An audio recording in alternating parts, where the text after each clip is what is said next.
Welcome to the show that looks at truth, fiction, and reality with a smirk.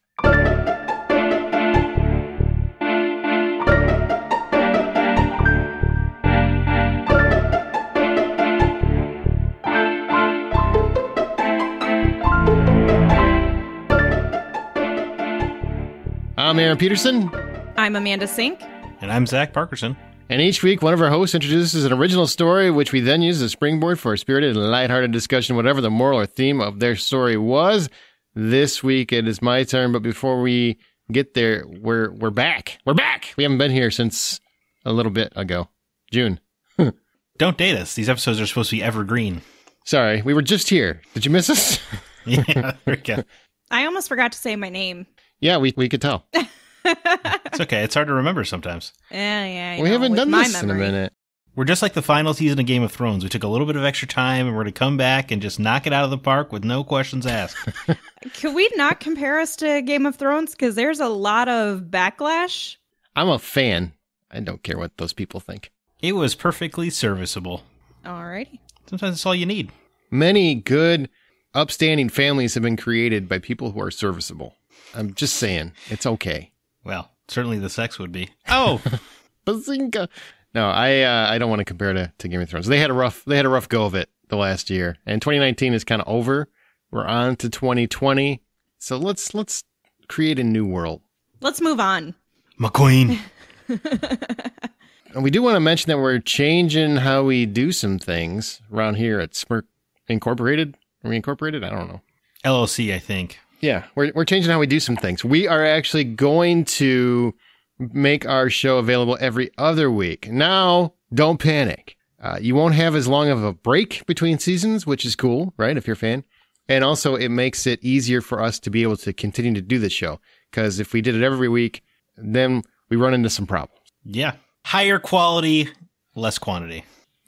Zach is so optimistic today. Yeah, I don't even know who you are, dude. Like, seriously, I don't know. What are you doing? Yeah, went on this break, all of a sudden it's not all death and dour, huh? Yeah, it's kind of freaking us out. Everybody just tuned out. Well, I don't want to listen to the happy Zach show. That sucks. Sorry. Star Wars is good again, guys, so I feel good. Is it? Yeah, it's great. All around. The internet's still not in a total agreement. There's a great movie, a great TV show, a great game. Charles Soule's taking over the comics. Feel pretty comfortable about this. Yeah, I feel great. Okay. People just can't be happy, man. Mm-mm. Well, and I'm here to tell you to be happy. You've mentioned two of the most irate fan bases currently going in the last 5 minutes. So yeah, it's dramatic. It's dramatic. It is. All right. Well, we've already talked about that. We're going to be every other week, so check for us every other week. Make sure you subscribe, and you will get the episode when it pops in your feed. This is, like I said, my week to tell a story, so let's get into it. And if you do like Smirk, please share this episode on your social media outlets. Please do that. It really helps the show. People can't find it if they don't know it exists. So thank you so much if you would share the show with your friends. All right, let's get into it. You guys ready? Freddie. Hell yeah. All right, because now it's time for a story.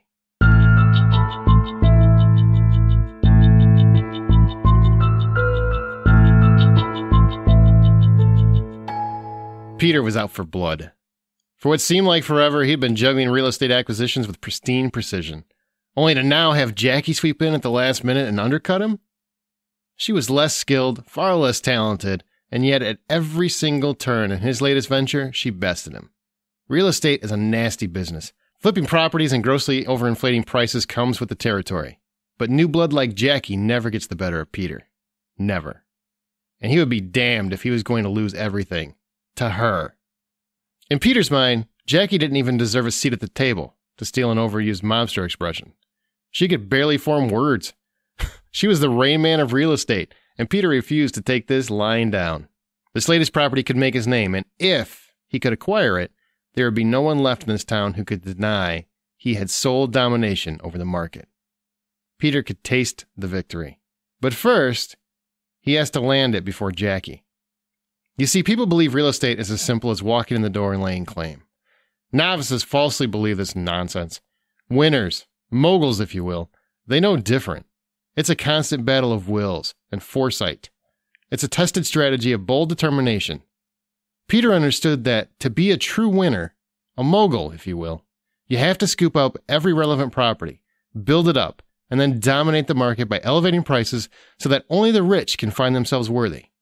Once you accomplish this, no one can break your hold. You can own entire zip codes if you play your cards right. But every stranglehold on a market comes down to one majestic location. That one specific property that can either solidify your position or crush a legacy. Peter knew this was that property. He knew it as well as he knew how proud his father would be of this final acquisition. The man who taught Peter everything he knows about dominating has now grown and conquered on his own. The student has become the master. But Jackie got here first. She must be smarter than Peter gives her credit for, because she is weighing her options, strategizing over whether or not this property is worthy of the exorbitant costs. Peter knows full well this is dire straits. If he manages to bring this baby home, it will be an almost historic accomplishment. If Jackie closes this deal, he'll never recover.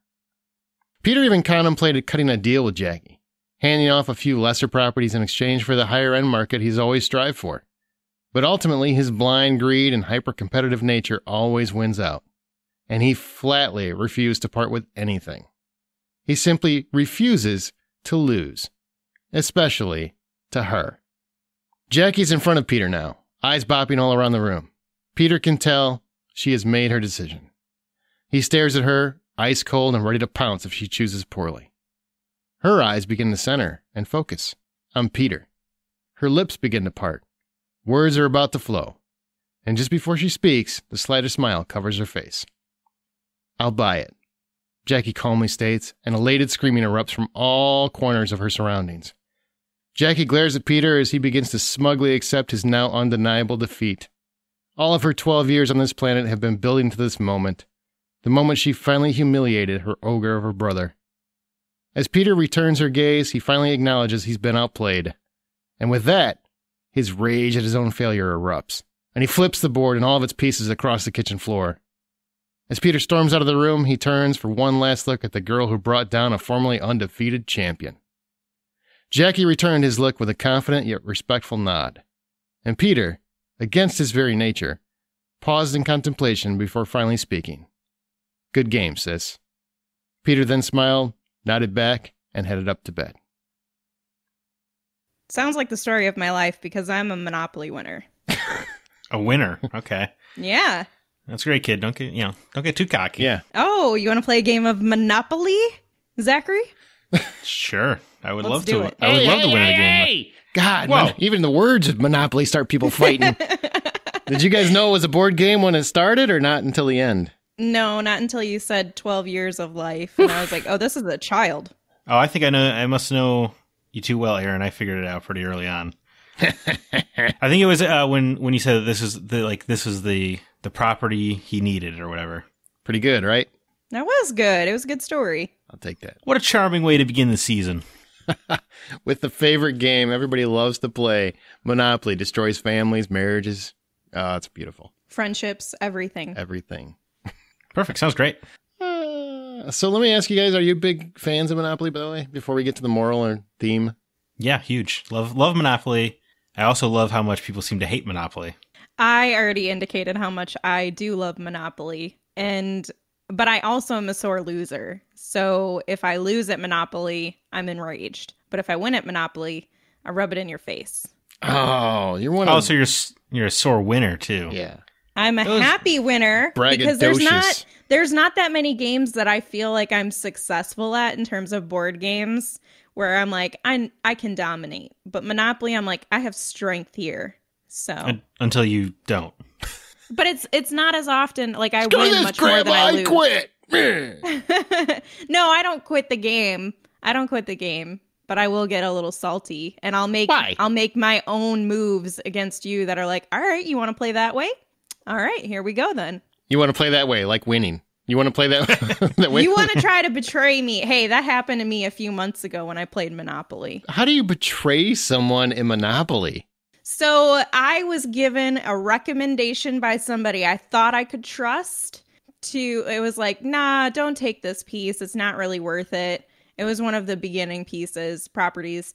And like the next round, they landed on it and took it and like built up this empire on it. So I said, all right. and I came back strong as ever, and I won. Yes. Why are you asking for advice in Monopoly? Everybody is your enemy. I didn't ask. I like should say war. I didn't solicit the advice, but it was given to me, and I accepted it. I took their word because I trusted them, and they betrayed me. Were they playing? Did they have stakes in the game? They did, but I felt I could trust this individual. It's your first mistake. I don't understand. It was. You're playing a game. You're playing to Can't win. trust nobody. Yeah. Mm-hmm. True. And braggadocious winners are not good. You should never let it get to your head. Modesty. That's the true winning. Right. No, because see, Yeah. and I say that in a way that if you win and you're modest about it, it actually seeps in more. You know what I'm saying? If you're braggadocious about it, everybody just writes you off as a jackass.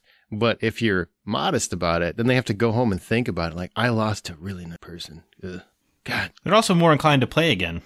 Yeah. They don't tell their friends, you're a jackass. And they don't want to play with you again because you're still a winner. Well, I guess we all have our own characteristics. We are trying to help you and help you learn and grow. Just want you to have friends, Amanda. You ever think maybe this is why you were betrayed?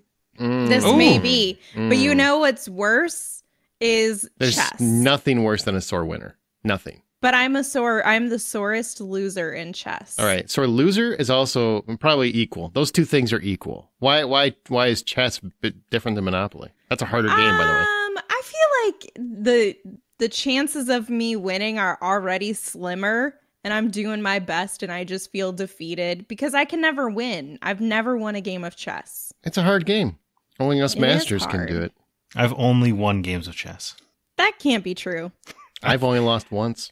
Hey, if you're confident about Monopoly, I'm pretty confident about chess. I am pretty same here. Teach me your ways, Master Parkinson. See, it's really hard to... Zach, would you agree? It's really hard to teach people chess unless you start young. Yeah, I guess. I mean, it's because, like, what can you teach somebody beyond what the pieces do? From there, you just kind of... It's a different strategy. It's all strategy. And you have to, okay, for example, you just mentioned a story in Monopoly where you trusted somebody that's playing the same game as you. If you did that in chess, you would lose the second you For do sure. it. Yeah. Yeah. You can't, it's basically you playing war. It's mental war against an opponent, and you have to think 4 or 5 moves ahead. And you have to kind of you have to toy with them a little bit at the beginning to get a feel for how they play so you can guess those 5 moves they're going to make. I tried that, and they outplayed me. Like, I had I was like, I'm going to do this, and they're probably going to move here, and then I'm going to do that. And it just, my strategy for chess is not great. I need some assistance on the strategic choices to be made. That's a little tough. Be willing to lose big pieces. Yes, that's a good strategy. Yep.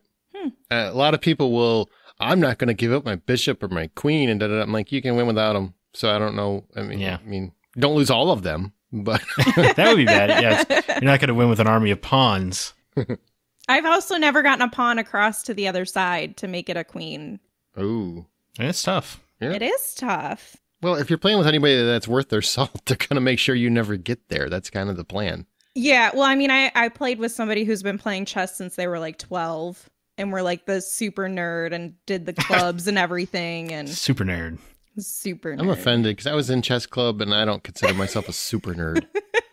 It's just You are. It's not a bad thing. It's just no an extra super level nerd of doesn't nerd. sound like glorious. I mean, there's no hot supermodels knocking down the doors of this. Well, I guess in this day and age, maybe they are. Yes, Yeah, they probably are. Also, your wife's not unattractive by any means, so you did all right as a super nerd. Nerd is mainstream. Yeah, that's right. Yeah, that's true. hip. That is true. Thanks, Big Bang Theory. Whoa, slow down. I'm Slow just down now. kidding.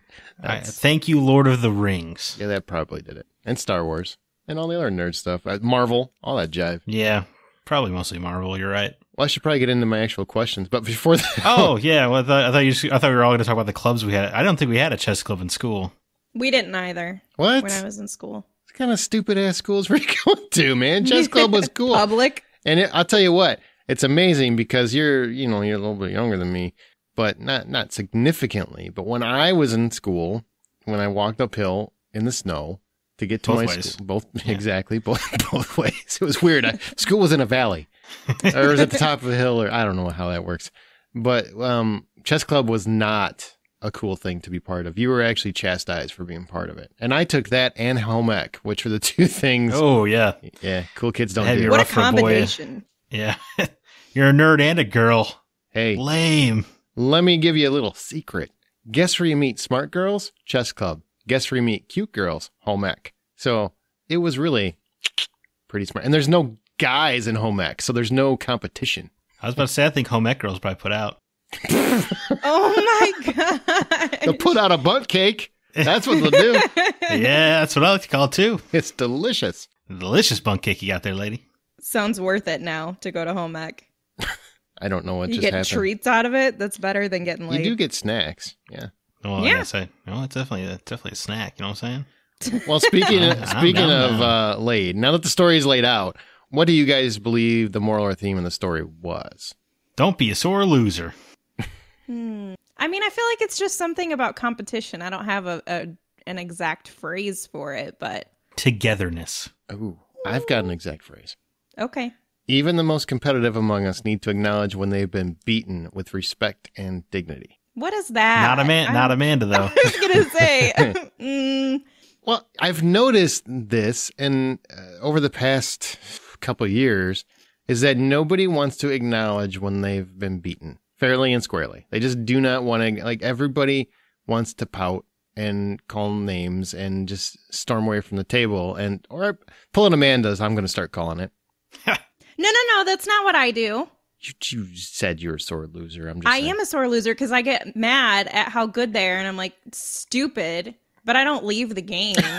You're so stupid. Oh, it's amazing. You're so good at this. Ah, you're so good. Is that how you insult them?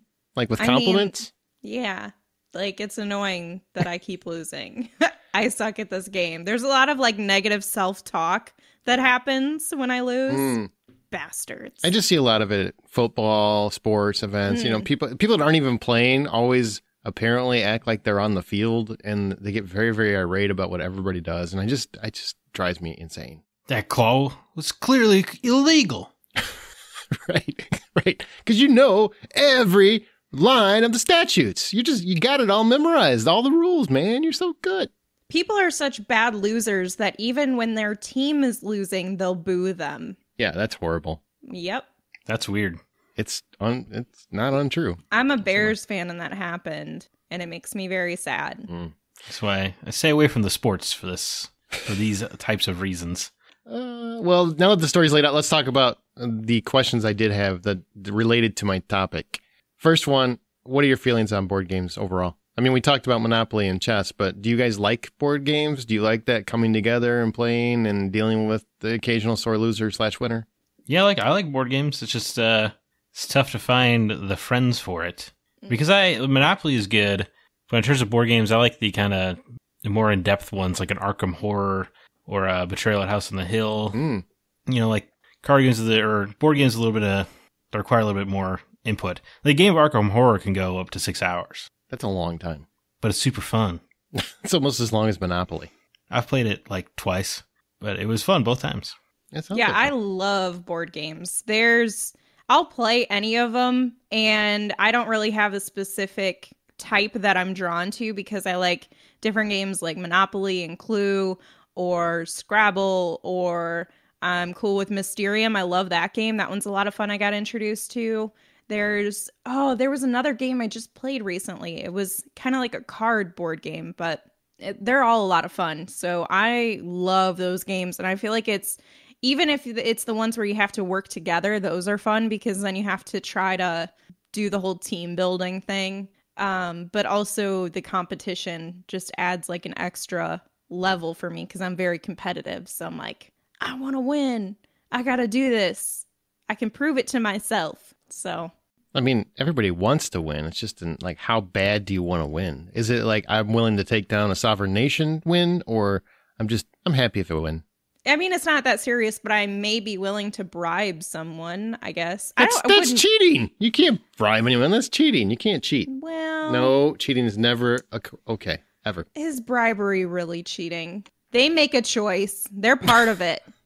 What do you bribe them with? Cookies. I make some good chocolate chip cookies. Yeah, I'm sure that's what it was. Wow. It's a euphemism. It is. You ever played a card game called Resistance? Yes. I love Resistance. What's that? Was that the game that I was referring to? Is it a game about lying? Yes. Yeah, that's a game about lying. Therefore, it's the best game. How does this game work? I've never heard of it. Plug for Resistance. Now available from Milton Bradley, probably. I don't think so. It is a game where you're a sci-fi starship and you go on these missions, and a select number of people in the mission are spies, and only the spies know about each other. So it's up to the mission leader to kind of try to suss out who the spies are.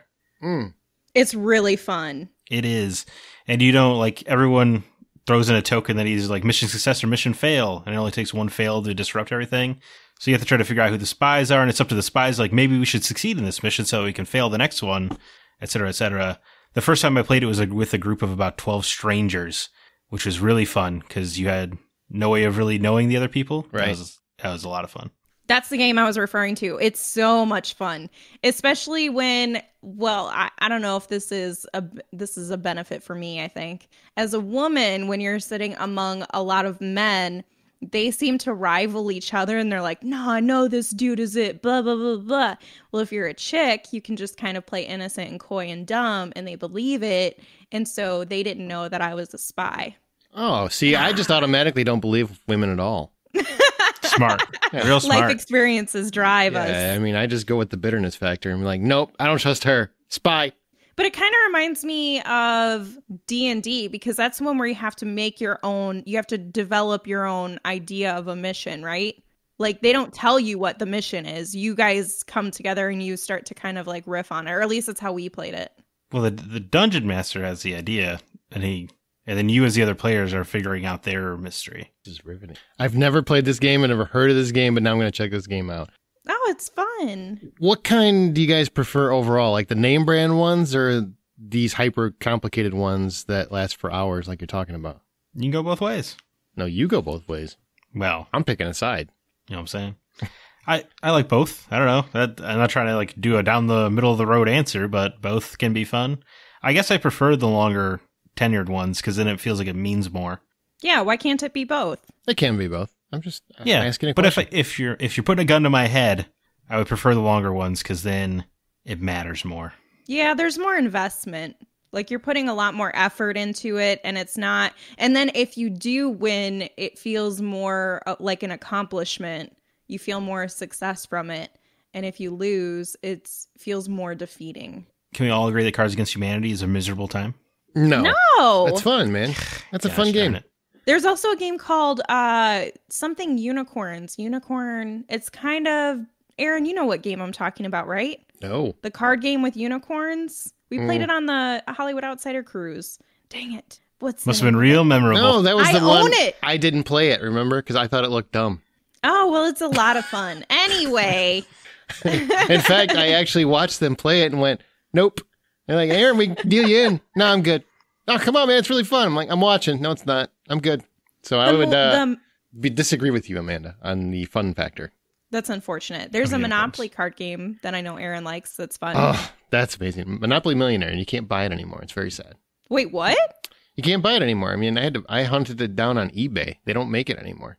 Oh, weird. Yeah, but I have it. That's all that matters.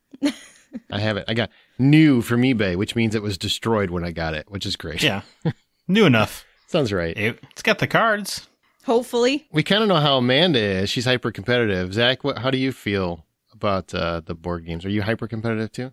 No, I mean, I like to win, but I'm never mean or cutthroat or anything about it. So no, I guess not. You've never been a sore loser. I mean, when I was younger, sure, but You've grown. You've grown as an adult. I guess. I don't know. This feels weird. Feels like an attack. Is what it Is feels this some recent example you're thinking of? No, I was just like, I think everybody's had a moment where they've been a sore loser at least one time. Nope. Yeah, I don't think I have in like the last decade or more. I don't. Honestly, I don't think I have. I was never that way. I always, I want to win, but I've never been a sore loser, ever. Or a sore winner. I'm not braggadocious about it either. Yeah, I'm not even good about being competitive. Like me and my roommate Sean would just play Monopoly into the long hours of the night. Or not Monopoly, sorry, Madden, football. And if I had a demonstrable lead, I would just start to like throw away passes on purpose and stuff so he could catch up. That's cheating too. You can't give them the game.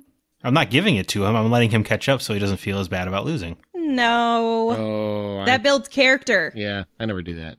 I don't think it builds character if you're in your 20s already. I think the character building's over. Do you guys feel that you have friends that are that way? How do you deal with somebody who is hyper competitive? I mean, I don't know. How do you guys deal with me? I say usually I just don't play with him again. Yeah, I am very much that way. I mean, I don't know if that makes me a jerk or not, but I will play a game, and if I play a game with somebody who's hyper competitive, and that can go either way, you know, if they win and they gloat and they're throwing it in people's faces, that annoys the crap out of me. And then if they lose and they pout and they go in the other room or they whatever, or they start, my favorite, tell me if you guys know these people, where they lose and it's all based on technicalities, not that they actually lost the game. It's like watching football with a friend and they blame the refs for everything. It's just like, okay, so you had nothing to do with the fact that you lost? Like, it's all based on a technicality? Come on, man, you just lost. There's nothing wrong with that. Yeah, you can accept it. Yeah. I mean, I hate the people who are, when they're losing, they're like, I don't even care about this game anyway. Those people are the worst. Or they just pick up their piece and throw it. Those people are dumb. Yeah. I can't say that I'm that bad. I'm not that bad. I think you can be bummed about your defeat and also admit that you suck at the game. And that's me. What? No, you don't have to admit that you suck at the game. You just lost. It's okay to lose. What? You can just be bummed. I know, but I can also admit that I'm not great at this game. I'll keep trying. I'll figure it out, hopefully at some point. I guess chess. I'm using chess. It is chess. That's like my most recent reference. Chess is not a game you can come into and just dominate. You really have to know the game pretty well. What about checkers? Anybody can win at checkers. Yes. Yeah. Checkers is easy to win. It's a kid's game. Wow. Ooh. I'm sure there's some checkers champion somewhere who's like, it is not a kid's game. I have done everything to prepare mentally for the Olympic checker game. What about games like Phase 10 and Uno? Do you guys like those? No. I've never heard of Phase 10 in my life. What? It's an all right card game. Like if you're with friends, it's something fun to play. It's just a card game, Zach, where you just flip cards back and forth, just like Uno. Same kind of game. I love Uno. Love Uno. Play then Uno. Then you got to play Phase 10. I don't think that's necessary. Why would I do that when I could be playing Uno? You're doing a disservice to yourself. What if there's an opportunity for a better game that's better than Uno and you're just missing out on it? Uno is so good that it is a game that relies on colors, and I am colorblind, and I still love it. How do you know the difference? You learn over the years. Is there a way to discernibly tell if you're colorblind? I mean, the red and green is the hard one for me, but yeah, you can. Have you ever flipped one over and then been like, boom, and they were like, no, that's the wrong color? When I was younger, yes, that happened a number of times. I gotta ask a real question because I'm not color. Wait, I'm kind of board games? I'm a little bit laughing inside. All right, I'm good now. Go ahead. I gotta ask this about being colorblind. So the red and green, you said that is the hardest for you. What do the colors actually look like then? I love when people ask this question. I don't get it. Is it gray? I don't know how the colors actually look. I have no way of describing this to you. I mean, what color do you see them as? You have to see them in a color, right? The green looks green to me, and the red looks brown to me. Usually, in a game of Uno, and I can't tell the difference between that. Super fast, but that is not always the case. You know, sometimes you'll see your red and green next to each other, and then it'll make the green look more red. What is happening is your color you can't distinguish shades. So like blue and purple I cannot see because my eyes cannot pick out the red that is in the purple. Oh. So to me, they both look blue. Interesting. So your Christmas colors are like brown and gray and fuzzy. Yes, perfect. They're mostly just like a muddled brown. Christmas is so boring for you. Like Mr. Hanky. Mr. Hanky is your Christmas colors. Wasn't expecting a South Park reference. I don't think anybody was. Sorry. Anyway, board games. Yeah, board games. Colorblind the board game. All right. Well, we've got all that. So we've already talked about good losers, if we're good losers or bad winners. I think we can all agree that Amanda sounds like she sucks to play games with. What what about your favorite board game ever? You can pick one, Highlander. What is your favorite board game of all time? Well, I guess. I mean, Resistance is a card game. Can I count that? I love that to death. Sure. I mean, we can just say, what is your favorite game, I guess. Not a video game, though. Oh, I got a list for you. I'll use Tumblr to figure it out. Yeah, I would say Resistance. I really like Betrayal at House on the Hill, but I may have overplayed that. But that's a really fun game. It's you build your own haunted mansion. And it's fun when you bring friends over. You put on creepy music in the background. You kind of build this haunted mansion together until somebody turns out to be the traitor and betrays everyone. So that's a lot of fun. All right, but Resistance is your one. Yeah, I guess so. I love the deception required. Okay. Amanda? See, Monopoly, I would say, has been my favorite throughout my life, but it's also, I wonder if it's because I'm so drawn to it because it's so seldom I find somebody that I can play the game with. So when I get the opportunity, it like increases my excitement over the game. Because they don't want to play, or because you so Because dominate? I can't ever find anybody who does want to play that is like near me. So when I get the opportunity, I'm like, oh my God, I get to play Monopoly, my favorite game ever. But like if I played it regularly, I don't know if it would still be my favorite if I played it all the time. So I think for the value of a game and like the components that go into it, I would say Mysterium. I love that game. I don't know. It's so much fun, but it requires a lot of people, and that's a con. I also deadass lied because chess is definitely my favorite board game. It didn't even enter my mind because it doesn't even feel like a board game, but I guess that counts, right? It does. That's my favorite board game. So yeah, definitely chess. Yep. There's something about chess to me that encompasses everything a board game should be, and I love when people tell me that game sucks. No, you're just bad at it. That doesn't mean that it sucks. And that's often what I get. Whenever people are not good at something, they jump to it's a bad game. No, it's just a hard game to learn. You have to be willing to really put the time in. And chess is a very hard game to learn. And when you play people that really know how to play it, it's extremely fun. And I will say, you have to keep mentally fit to play chess. Like if you stop reading books for a couple of years, and then you pick up chess, you're going to be sloppy. Your brain has to be tip top. You cannot play on your phone and play chess. No, you can. That's for sure. And honestly, people that diddle on their phone while playing any board game, just go home. Just go home. You don't want to be here. Go home. It's an interactive sport. So partake, man. Be part of the party. Unless it's Jackbox, because, I think you need your phone to play that. Oh, that's another fun game. What about Trivial Pursuit? That was fun. We used to play Star Wars Trivial Pursuit in Star Wars Club in middle school. You had a Star Wars club in middle school? Yeah, I co-founded it. What's up? Super nerd. Yeah, me and my buddy Trevor got a teacher sponsor and founded the Star Wars Club. But no chess club? No.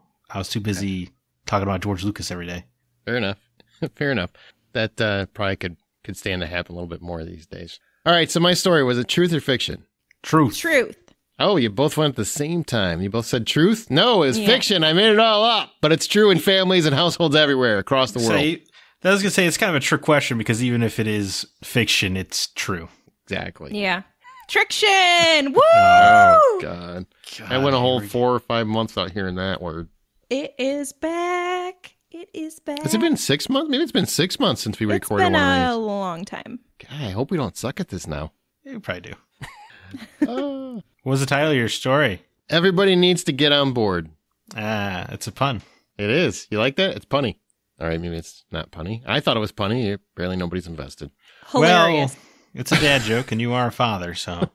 Well, as our show goes, we will occasionally pick listener stories to read and discuss on Smirk. If you'd like the chance to have yours read, email it to mystory@smirkpodcast.com. That's it for this episode, guys. We haven't been here in a while. Anything big going on in your lives? I'm graduating for my bachelor's of science. Oh, you just had to rub that in, right?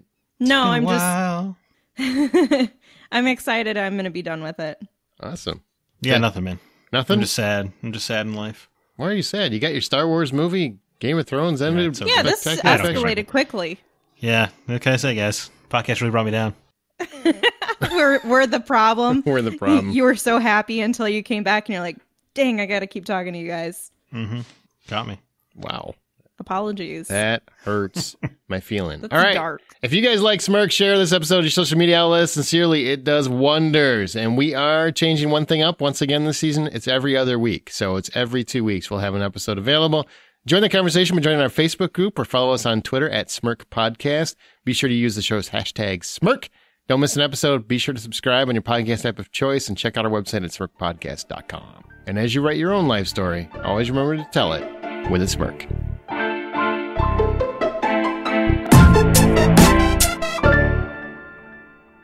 I don't think it builds character if you're in your 20s already. I think the character building's over. Hang on, No. I'm afraid Pearl Harbor is happening behind you right now. It's 1941 all over again. Oof, boy, were we rusty. That went too long. If it's a little longer than 30. Our recording time was just because of the technical issues. Yeah, and plus there was a B-2 bomber at Zach's house.